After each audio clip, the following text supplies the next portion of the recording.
Hello बच्चों, स्वागत है मेरे नए वीडियो में। आज के इस वीडियो में हम लोग क्लास 12 फिजिक्स के सेकंड चैप्टर के एक नए टॉपिक के बारे में पढ़ेंगे। और आज का जो हमारा टॉपिक होगा वो होगा संधारित्रों का समायोजन या संधारित्रों का संयोजन। देखिए, संधारित्र क्या है ये हमने डिस्कस किया हुआ है पिछले वीडियो में। संधारित्रों का संयोजन क्या है? तो जब दो या दो से अधिक संधारित्रों को आपस में जोड़ दिया जाता है तो उसे हम लोग संधारित्रों का संयोजन कहते हैं। ठीक है, जब दो या दो से अधिक संधारित्रों को हम लोग आपस में जोड़ देते हैं तो उसे ही हम लोग संधारित्रों का संयोजन कहते हैं। अब संधारित्रों का संयोजन किया क्यों जाता है? तो संधारित्रों का संयोजन किया जाता है प्रभावी धारिता का मान बढ़ाने के लिए या घटाने के लिए। संधारित्रों का संयोजन धारिता का मान घटाने के लिए भी हो सकता है या फिर बढ़ाने के लिए भी हो सकता है। अब ये इसके तरीके पर निर्भर करता है कि आप किस तरीके से संधारित्रों को समायोजित कर रहे हैं या किस तरीके से संधारित्रों को संयोजित कर रहे हैं। ठीक है, संधारित्रों के संयोजन के दो तरीके हैं। संधारित्रों का जो समायोजन होता है या संयोजन होता है वो दो तरीके से किया जाता है। एक समांतर क्रम का संयोजन और दूसरा श्रेणी क्रम का संयोजन। ठीक है, जैसे आप लोगों ने पढ़ा था ना पिछले क्लास में प्रतिरोधों का संयोजन, यहाँ पर भी संधारित्रों का संयोजन पढ़ना है। और जिस तरह से प्रतिरोधों का संयोजन हुआ करता था बिल्कुल उसी का उल्टा फॉर्मूला जो आएगा बिल्कुल उसी का उल्टा आएगा। संधारित्रों का संयोजन किया जाता है। तो संधारित्रों का संयोजन प्रभावी धारिता का मान बढ़ाने के लिए या घटाने के लिए किया जाता है। अब ये तरीके पर डिपेंड करता है कि आप जो संधारित्रों का संयोजन कर रहे हैं वो किस तरीके से कर रहे हैं। अगर प्रभावी धारिता का मान बढ़ाना होता है तो संधारित्रों का जो संयोजन होता है वो समांतर क्रम में किया जाता है, और प्रभावी धारिता का मान घटाना होता है तो संधारित्रों का संयोजन जो होता है वो श्रेणी क्रम में किया जाता है। ठीक है, तो चलिए हम लोग स्टार्ट करते हैं श्रेणी क्रम का संयोजन। देखिए, ये है संधारित्रों का श्रेणी क्रम का संयोजन। ठीक है, संधारित्रों का श्रेणी क्रम संयोजन देखिए क्या है। इस प्रकार के समायोजन में प्रत्येक संधारित्र की दूसरी प्लेट को अगले संधारित्र की पहली प्लेट से जोड़ते हुए क्रम को आगे बढ़ाया जाता है। तो इस प्रकार के संयोजन को श्रेणी क्रम का संयोजन कहते हैं। देखिए, यहाँ पे हमने C1, C2, C3 तीन संधारित्र लिए हैं। ठीक है, इसकी प्रथम प्लेट अगर क्यू है और दूसरी प्लेट माइनस क्यू है, इसकी प्रथम प्लेट प्लस क्यू, इसकी दूसरी प्लेट माइनस क्यू, इस तरीके से दिया हुआ है।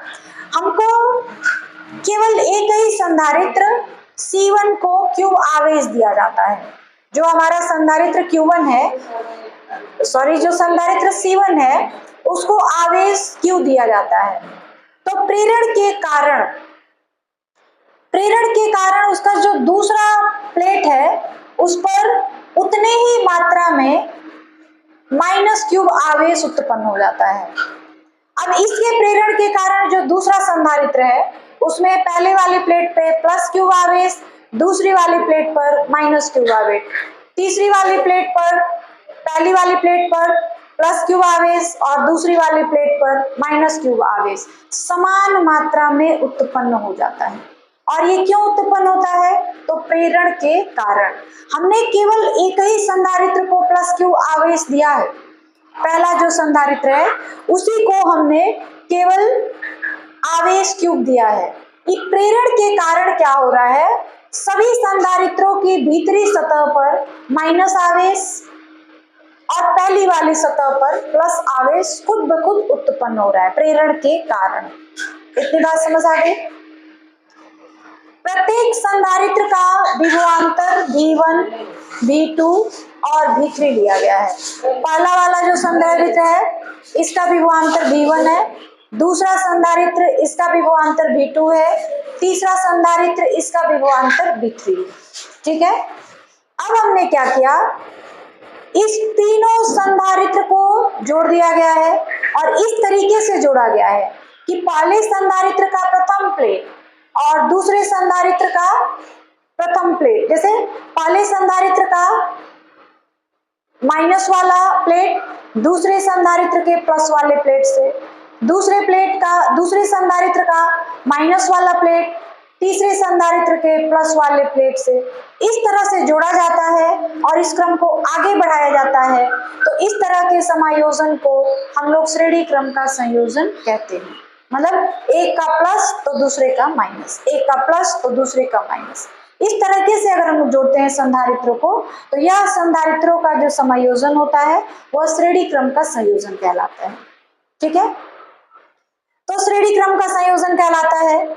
श्रेणी क्रम के संयोजन में सभी संधारित्रों की पहली प्लेट पर क्यूब आवेश तथा दूसरी प्लेट पर माइनस क्यूब आवेश उत्पन्न हो जाता है, चाहे धारिता कुछ भी हो।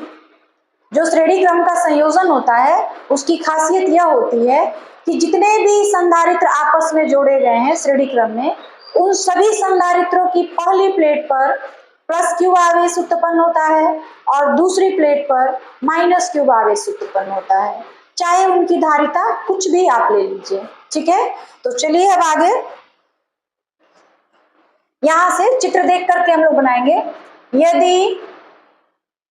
यदि संधारित्र के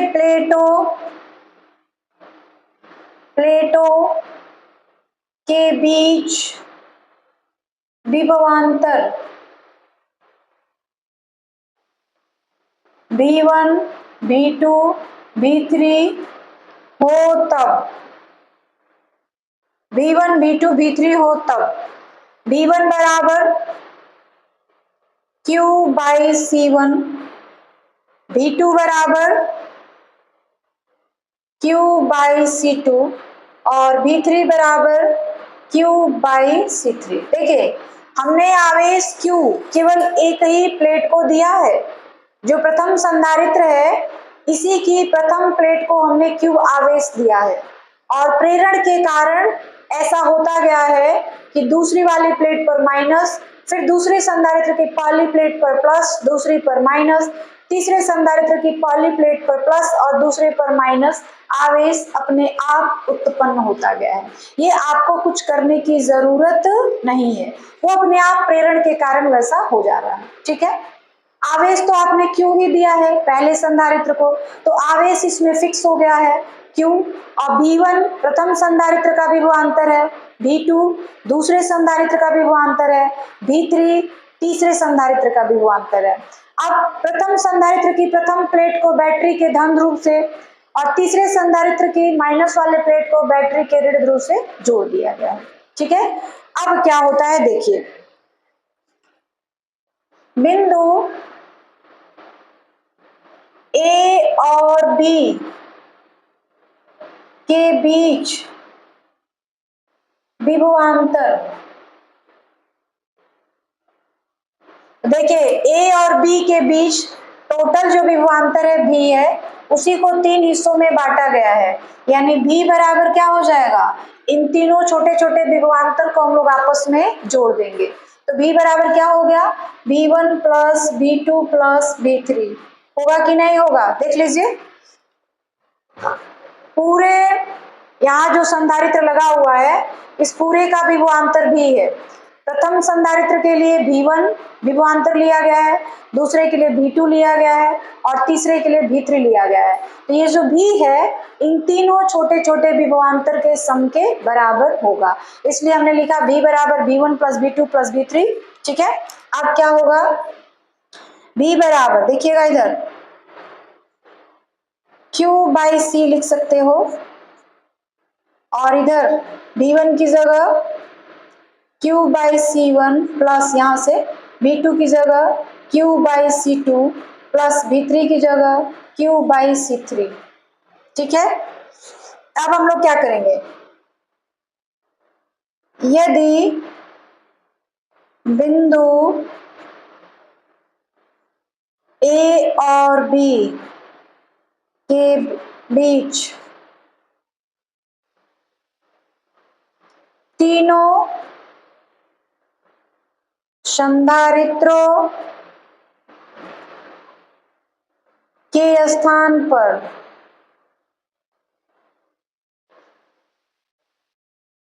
श्रीधारिता का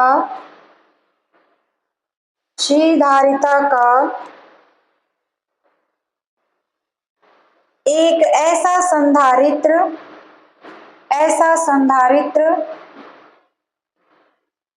या रहने दीजिए, इतना लिखने से कोई मतलब नहीं है। हम क्या कर रहे हैं कि इन तीनों संधारित्रों को हटा करके और तीनों संधारित्रों के स्थान पर एक ऐसा संधारित्र जोड़ दिया गया जिसका विभवांतर v है। ठीक है, तो v बराबर हो जाएगा q बाई सी। अब हम क्या कर रहे हैं, q कॉमन ले रहे हैं, तो q बाई सी और इधर क्या हो जाएगा, q कॉमन ले लेंगे तो क्या होगा 1 by C plus 1 by C two plus 1 by C three. अब इन तीनों संधारित्रों के स्थान पर हटाकर हमने एक बड़ा सा संधारित्र रखा है ना जिसका विभवांतर भी है, तो ये जो संधारित्र है C, ये इन तीनों संधारित्रों का तुल्य संधारित्र कहलाता है। ठीक है, अब Q और Q कैंसिल हो गया, क्या बचा, Q is equal to 1 by C one plus 1 by C two plus Q तो कट गया ना, 1 बाई सी बचेगा यहाँ पे, 1 by C plus 1 by C three, इस तरीके से। अतः लास्ट में लिखेंगे, अतः श्रेणी क्रम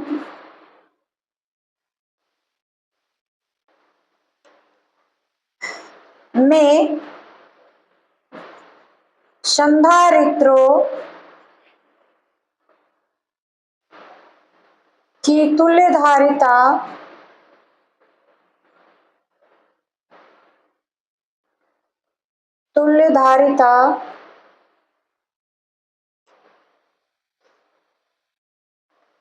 का व्युत्क्रम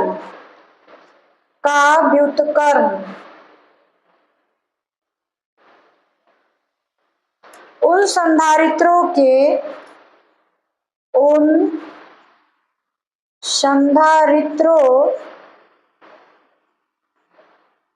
की अलग अलग धारिताओं के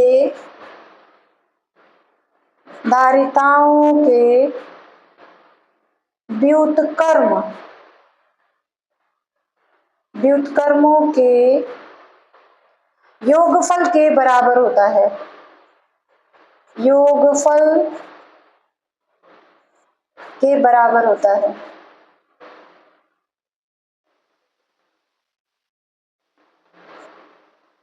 आई बात समझ में? यानी हमने तीन अलग अलग संधारित्र लिए हैं, प्रत्येक का विभवांतर v है, तो v1 बराबर q by C one, v2 बराबर q बाई सी टू और v3 बराबर q बाई सी थ्री। बिंदु और a और b के बीच कुल विभवांतर क्या हो जाएगा, तो v बराबर v1 plus v2 plus v3। v के लिए q बाई सी, v1 के लिए q बाई सी वन, यहीं से उठाकर मान रख दिया गया है। q इधर कॉमन ले लिया गया है, q कट गया, 1 by C is equal to 1 by C one plus 1 by C two plus 1 by C three. अतः श्रेणी क्रम में संधारित्रों की तुल्य धारिता का व्युत्क्रम उन संधारित्रों की अलग अलग धारिताओं के व्युत्क्रम के योगफल के बराबर होता है। यह चीज हम लोगों ने कहाँ पढ़ा था, प्रतिरोधों का समांतर क्रम संयोजन 1 by R is equal to 1 by R one plus 1 by R two plus 1 by R three पढ़ा था। लेकिन यहाँ पे ये जो फॉर्मूला आया है किसके लिए आया है, संधारित्रों का श्रेणी क्रम संयोजन के लिए। तो जो प्रतिरोधों का समांतर क्रम का संयोजन होता है वो संधारित्रों का श्रेणी क्रम का संयोजन होता है, थोड़ा सा उल्टा चलता है एक दूसरे के। ठीक है, तो ये था संधारित्रों का श्रेणी क्रम का संयोजन। और संधारित्रों का श्रेणी क्रम का संयोजन क्या होता है, 1 by C is equal to 1 by C one plus 1 by C two plus 1 by C three plus 1 by C four. इस तरह से जितने भी संधारित्र हैं सबको हम लोग उसका व्युत्क्रम करके जोड़ते जाएंगे। अब हम लोग एक नए टॉपिक के बारे में पढ़ेंगे और नया जो टॉपिक है वो है हमारा संधारित्रों का समांतर क्रम का संयोजन। अभी आपने पढ़ा संधारित्रों का श्रेणी क्रम का संयोजन, अब हम लोग पढ़ेंगे संधारित्रों का समांतर क्रम का संयोजन क्या होता है। देखिए, संधारित्रों का जो श्रेणी क्रम का संयोजन होता है उसमें जो तुल्य धारिता का मान होता है वो प्रत्येक धारिता से कम होता है। यानी अगर आपको प्रभावी धारिता का मान घटाना हो तो आप कई संधारित्रों को आपस में श्रेणी क्रम में जोड़ दीजिए।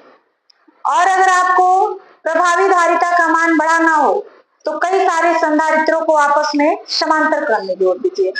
अभी आपने पढ़ा कि संधारित्रों का श्रेणी क्रम का संयोजन क्या होता है कि प्रत्येक संधारित्र की प्रथम प्लेट दूसरे प्लेट की द्वितीय प्लेट से संयोजित होते हैं, जुड़े होते हैं और इस क्रम को आगे बढ़ाया जाता है, तो वह जो होता है श्रेणी क्रम का संयोजन होता है। समांतर क्रम संयोजन क्या होता है कि जितने भी धनात्मक प्लेट होते हैं वो सभी एक बिंदु पर जुड़े होते हैं और जितने भी ऋणात्मक प्लेट होते हैं वो सभी दूसरे बिंदु पर जुड़े होते हैं। देख लीजिए, इसमें 3 संधारित्र है, C1, C2 और C3।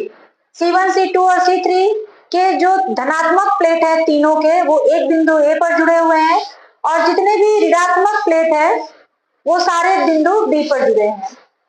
धनात्मक प्लेट जहां पे जुड़ा है उस सिरे को हमने बैटरी के धन ध्रुव से जोड़ दिया है और ऋणात्मक सिरे या ऋणात्मक प्लेट जहां जुड़े हैं उस सिरे को हमने जो बैटरी है उसके ऋण ध्रुव से जोड़ दिया गया है। इसका तीनों जो संधारित्र है बिंदु ए और बी के बीच में जुड़े हुए हैं, इसलिए प्रत्येक प्लेट का जो प्लेटों के बीच का जो विभवांतर होगा वो क्या होगा, समान होगा। श्रेणी क्रम में क्या था, आवेश समान हो रहा था। प्रत्येक संधारित्र को आवेश जो दिया गया था वो क्यू दिया गया था, तो श्रेणी क्रम में आवेश समान हो रहा था। और समांतर क्रम में क्या है, विभवांतर समान है। ठीक है, बिंदु देखिए यहाँ पे लिखा है, इस प्रकार के समायोजन में सभी संधारित्रों की पहली प्लेट यानी धनात्मक प्लेट को एक बिंदु पर तथा दूसरी प्लेट यानी ऋणात्मक प्लेट को दूसरे बिंदु पर जोड़ा जाता है। क्योंकि तीनों संधारित्र बिंदु ए और बी के बीच जुड़े हैं, अतः इनके प्लेटों के बीच विभवांतर समान होगा। माना कि यह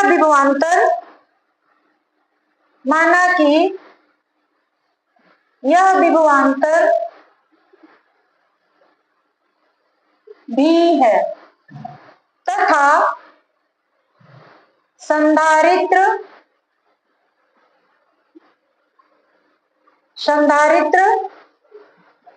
C1, C2 और C1, C2, C3 पर आवेश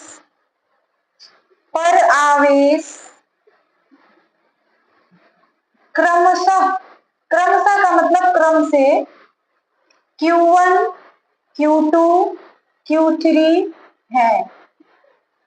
ठीक है, जो संधारित्र है C1, C2, C3 इनमें सब पे जो विभवांतर है वो B है, विभवांतर समान है, लेकिन जो आवेश का मान है वो अलग अलग है। प्रथम संधारित्र के लिए Q1, द्वितीय संधारित्र के लिए Q2 और तृतीय संधारित्र के लिए Q3 है। ठीक है, अब Q1 बराबर आपने धारिता बराबर पढ़ा है ना, C1 बराबर Q1 बाई V तो समान है, तो Q1 बराबर क्या हो जाएगा, यहां से निकाल दीजिए, Q1 बराबर हो जाएगा C1 इंटू V, Q2 बराबर हो जाएगा C2 इंटू V और Q3 बराबर हो जाएगा C3 इंटू V, क्योंकि सबके लिए जो विभवांतर है वो क्या है, समान है। तीनों संधारित्रों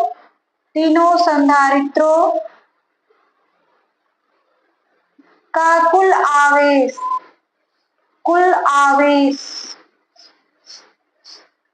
Q बराबर Q1 plus Q2 plus Q3। अब ये Q क्या है, हमने क्या किया, इन तीनों संधारित्रों को हटाकर एक संधारित्र रखा जिसका आवेश जो है इन तीनों आवेशों के समान है। हमने क्या किया, इन तीनों संधारित्रों को हटा दिया और इनकी जगह पे एक बड़ा सा संधारित्र लगा दिया जिस पर जो आवेश है उन तीनों संधारित्रों के आवेश के योगफल के बराबर है। यानी Q बराबर क्या हो जाएगा, Q1 plus Q2 plus Q3। अब देखिए Q बराबर क्या हो गया, C इंटू V, क्योंकि यह जो संधारित्र है इसका आवेश तो Q है और इसका विभवांतर जो है वो V है, तो Q बराबर हो गया C इंटू V, Q1 बराबर C1 इंटू V, Q2 बराबर C2 इंटू V और Q3 बराबर C3 इंटू V। ठीक है, अब क्या करेंगे, सब में से V कॉमन ले लीजिए, C1 plus C2 plus C3 बच जाएगा। बी और बी कैंसिल हो गया, सी बराबर क्या बचा, C1 plus C2 plus C3। यानी आपको अगर प्रभावी धारिता का मान बढ़ाना हो तो दो या दो से अधिक संधारित्रों को आप किस क्रम में जोड़ेंगे, समांतर क्रम में। और प्रभावी धारिता का मान अगर घटाना हो तो दो या दो से अधिक संधारित्रों को किस क्रम में जोड़ेंगे, श्रेणी क्रम। लास्ट में एक लाइन जरूर लिखिएगा, समांतर क्रम संयोजन का यही समांतर क्रम संयोजन का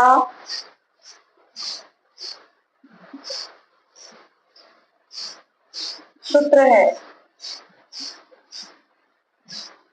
ठीक है, यही जो है समांतर क्रम संयोजन का सूत्र है। यानी जैसे आप प्रतिरोधों को श्रेणी क्रम में जोड़ते थे तो R बराबर आता था R1 plus R2 plus R3, और यहाँ संधारित्रों को समांतर क्रम में जोड़े हैं तो C बराबर आया है C1 plus C2 plus C3।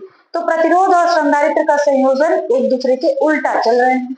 अब हम लोग समांतर क्रम का जो संयोजन होता है संधारित्रों का और श्रेणी क्रम का जो संधारित्रों का संयोजन होता है उसके गुणों का अध्ययन करेंगे। ठीक है, तो देखिए यहाँ पे हमने लिख रखा है संधारित्रों के श्रेणी क्रम के संयोजन के क्या क्या गुण होते हैं और संधारित्रों के समांतर क्रम के संयोजन के क्या क्या गुण होते हैं।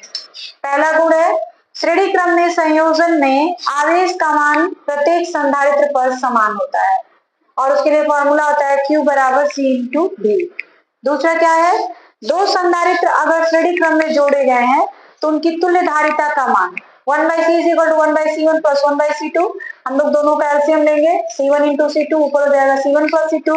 अब दोनों को उल्टा कर देगा यानी C का मान, तुल्य धारिता का मान क्या आ जाएगा, C1 into C2 by C1 plus C2। तीसरा क्या होता है, यदि समान धारिता C के n संधारित्र श्रेणी क्रम में जुड़े हो तब इनकी तुल्य धारिता क्या हो जाएगी। तो तुल्य धारिता निकालने के लिए भी हमने फॉर्मूला पढ़ा 1/C is equal to 1/C plus 1/C1, 1/C1 plus 1/C2 plus 1/C3 इस तरह होता है। लेकिन सभी धारिता का मान समान है, सबके लिए जो C का मान है वो C ही है, C1 का भी C, C2 का भी C, C3 का भी C। तो सारे जगहों पे 1/C 1/C 1/C होता जाएगा। कितने पदों तक, n पदों तक, यानी 1/C is equal to n/C हो जाएगा। तब C का मान क्या हो जाएगा, दोनों को हम लोग उल्टा कर देंगे तो ये C ऊपर चला गया, यहाँ C ऊपर और n नीचे, यानी जो तुल्य धारिता का मान होगा वो क्या हो जाएगा C/n। और चौथी गुण क्या है, श्रेणी क्रम संयोजन में तुल्य धारिता का मान प्रत्येक संधारित्र की धारिता से कम होता है। यानी अगर आपको प्रभावी धारिता का मान कम करना है तो आप संधारित्रों को किस क्रम में जोड़ेंगे, श्रेणी क्रम में जोड़ेंगे। ठीक है, अब बिल्कुल उसके उल्टा जो दिया हुआ है समांतर क्रम का संयोजन है। समांतर क्रम के संयोजन में प्रत्येक संधारित्र की प्लेटों के बीच विभवांतर समान होता है। देखिए यहाँ पे क्या था, आवेश समान होता है और यहाँ पे क्या है, विभवांतर समान होता है, लेकिन फॉर्मूला तो तभी भी सेम रहेगा Q is equal to C/V। दो संधारित्रों को समांतर क्रम में जोड़ने पर जो तुल्य धारिता होगा C is equal to C1 plus C2 होता है। तीन होंगे तो C is equal to C1 plus C2 plus C3। चार होंगे तो C is equal to C1 plus C2 plus C3 plus C4। इस तरीके से तीसरी प्रॉपर्टी क्या है, यदि समान धारिता C के n संधारित्र समांतर क्रम में जुड़े हो तब तुल्य धारिता क्या हो जाएगी, C is equal to C1 plus C2 plus C3 plus C4 dot dot dot n तक जाता है तो C1 C2 C3 सबका मान जो होगा C के बराबर हो जाएगा। यानी C is equal to C1 plus C2 plus C3 plus n तक जाएगा तो C is equal to NC के बराबर हो जाएगा। और चौथा गुण क्या है, समांतर क्रम संयोजन में तुल्य धारिता का मान प्रत्येक संधारित्र की धारिता से अधिक होता है। यानी जो तुल्य धारिता का मान आएगा वो जितने भी संधारित्रों को आपने समांतर क्रम में जोड़ा है उन सब से अधिक ही आएगा। यानी आपको तुल्य धारिता का मान यानी प्रभावी धारिता का मान बढ़ाना हो तो संधारित्रों को किस क्रम में जोड़ना पड़ेगा, आपको समांतर क्रम में। तो ये थे समांतर क्रम संयोजन और श्रेणी क्रम संयोजन के गुण। अब हम लोग जो संधारित्रों का समायोजन हम लोगों ने पढ़ा है उस पर आधारित कुछ न्यूमेरिकल प्रॉब्लम को सॉल्व करेंगे। तो चलिए देखते हैं पहला सवाल क्या है। यहाँ पे दिया गया है चित्र में तुल्य धारिता निकालना है प्रत्येक संधारित्र के सिरों का विभवांतर निकालना है। ठीक है, तो पहले तो आप ये देख लीजिए कि यहाँ पे दो संधारित्र जोड़े गए हैं। एक की जो धारिता है 6 माइक्रोफैराडे है और दूसरे की जो धारिता है 3 माइक्रोफैराडे। ठीक है, दो संधारित्र हैं, दोनों की धारिता दी गई है और यहाँ जो विभवांतर दिया गया है वो 30 वोल्ट का दिया गया है। ठीक है, तो आपको तुल्य धारिता निकालना है। तो तुल्य धारिता निकालने के लिए पहले ये देखना पड़ता है कि जितने भी संधारित्र आपस में जोड़े गए हैं वो श्रेणी क्रम में जोड़े गए हैं कि समांतर क्रम में जोड़े गए हैं। ठीक है, तो यहाँ पे साफ साफ दिख रहा है कि जो संधारित्र आपस में जोड़े गए हैं वो श्रेणी क्रम में जोड़े गए हैं, क्योंकि समांतर क्रम में क्या होता है कि जितने भी धनात्मक प्लेट होंगे एक बिंदु पे जुड़े रहेंगे और ऋणात्मक प्लेट दूसरे बिंदु पे जुड़े रहेंगे। तो उस तरीके का तो ये जुड़ा नहीं है। ये जो संधारित्र आपस में जोड़े गए हैं वो श्रेणी क्रम में जोड़े गए हैं। ठीक है, और श्रेणी क्रम में दो संधारित्र जोड़े गए हैं, तो दोनों संधारित्र के लिए पहले हम लोग तुल्य धारिता निकालेंगे। ठीक है, तो लिखेंगे, इसको मान लीजिए कि ये C1 है और यह जो है C2 है। C1 तथा C2 श्रेणी क्रम में जुड़े हैं, श्रेणी क्रम में जुड़े हैं, अतः इनकी तुल्य धारिता, इनकी तुल्य धारिता, श्रेणी क्रम के लिए फॉर्मूला भी हमने पढ़ा था 1/c is equal to 1/c1 plus 1/c2। तो 1/c1, C1 के लिए 6 और C2 3, तो क्या हो जाएगा, दोनों का एलसीएम हम लोग ले लेंगे। तो दोनों का एलसीएम लेंगे तो क्या हो जाएगा, 6 हो जाएगा और 1 प्लस 3 से बाहर देंगे 2, यानी हो जाएगा 3/6 यानी 1/2।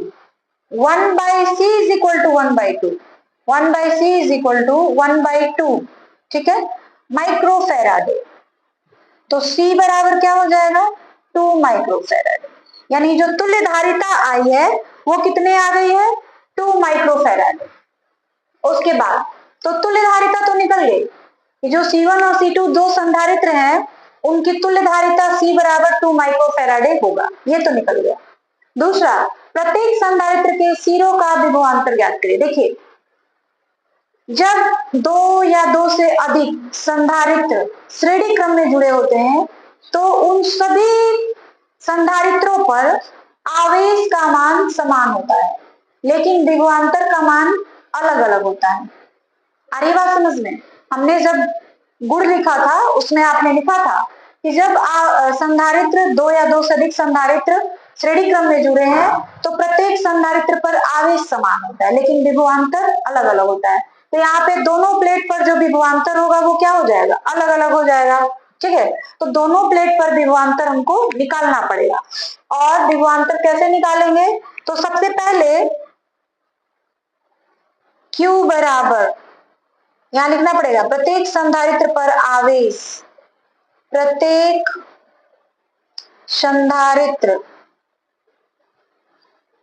संधारित्र पर आवेश Q बराबर C इंटू V,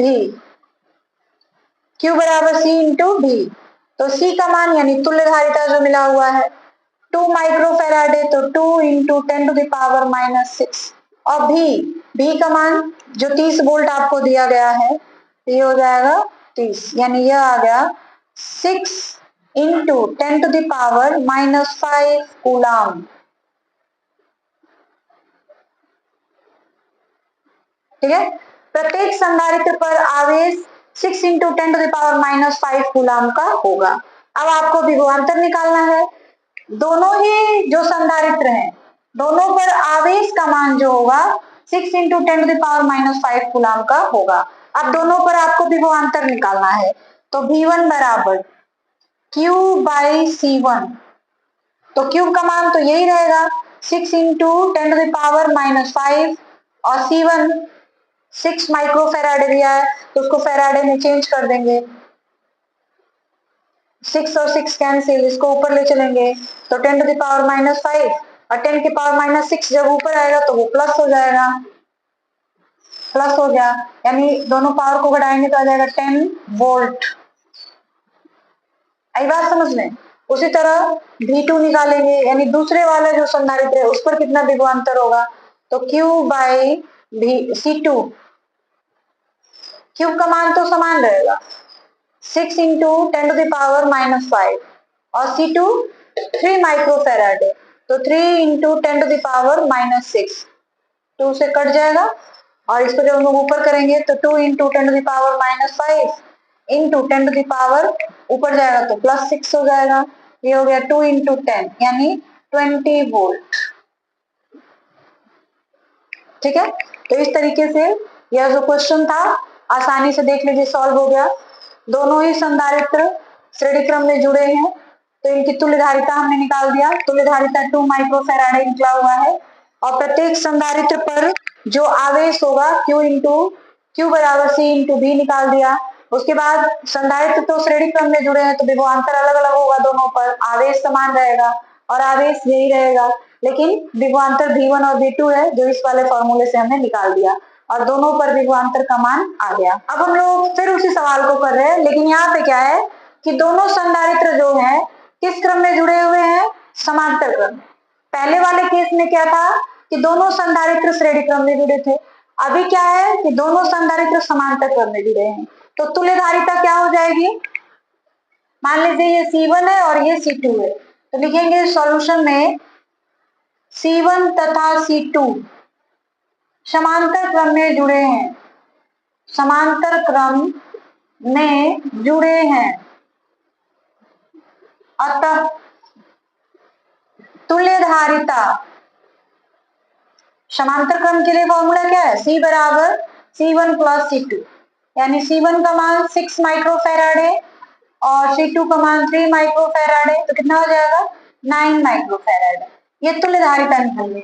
और दोनों जब समांतर क्रम में जुड़े हैं तो इस पर क्या होगा आवेश का मान अलग अलग होगा, विभवांतर समान होगा, तो लिखेंगे 6 माइक्रो फेराडे संधारित्र पर आवेश Q1 बराबर C1 इंटू B, तो C1 का मान कितना है 6 माइक्रो फेराडे, तो 6 इंटू 10 टू द पावर -6 और B का मान है 30 वोल्ट, तो ये हो गया 6×18 180 into 10 to the power -6 coulomb, आवेश का मात्रक तो कूलाम होता है। ठीक है, और जो दूसरा संधारित्र है ये नंबर हो गया ये D, 3 माइक्रो फेराडे संधारित्र पर आवेश, तो ये हो जाएगा Q2 बराबर C2 इंटू V, तो C2 दूसरा संधारित्र कितना दिया 3 माइक्रो फेराडे, तो 3 इंटू 10 टू द पावर -6 और V का मान तो 30 ही रहेगा, तो ये हो जाएगा 30 × 90 into 10 to the power -6 coulomb. दोनों पर आवेश जो होगा ना वो अलग अलग हो जाएगा क्योंकि ये दोनों संधारित्र जो है समांतर क्रम में जुड़े हैं। ठीक है, और इस तरह से देख लीजिए दोनों सवाल में अंतर क्या है, एक जगह वही सवाल जो है दोनों संधारित्र श्रेणी क्रम में जोड़े गए हैं और एक जगह वही सवाल दोनों संधारित्र समांतर क्रम में जोड़े गए हैं, तो कितना अंतर हो जा रहा है। ठीक है, और इसी तरह के और भी क्वेश्चन को हम लोग सॉल्व करेंगे, लेकिन आज के लिए बस इतना ही। और लास्ट में मैं यही कहना चाहूंगी कि अगर आप हमारे वीडियो पर नए हैं और हमारे वीडियो आपको अच्छे लगते हैं तो प्लीज हमारे वीडियो को ज्यादा से ज्यादा लाइक, सब्सक्राइब, शेयर और कमेंट करें।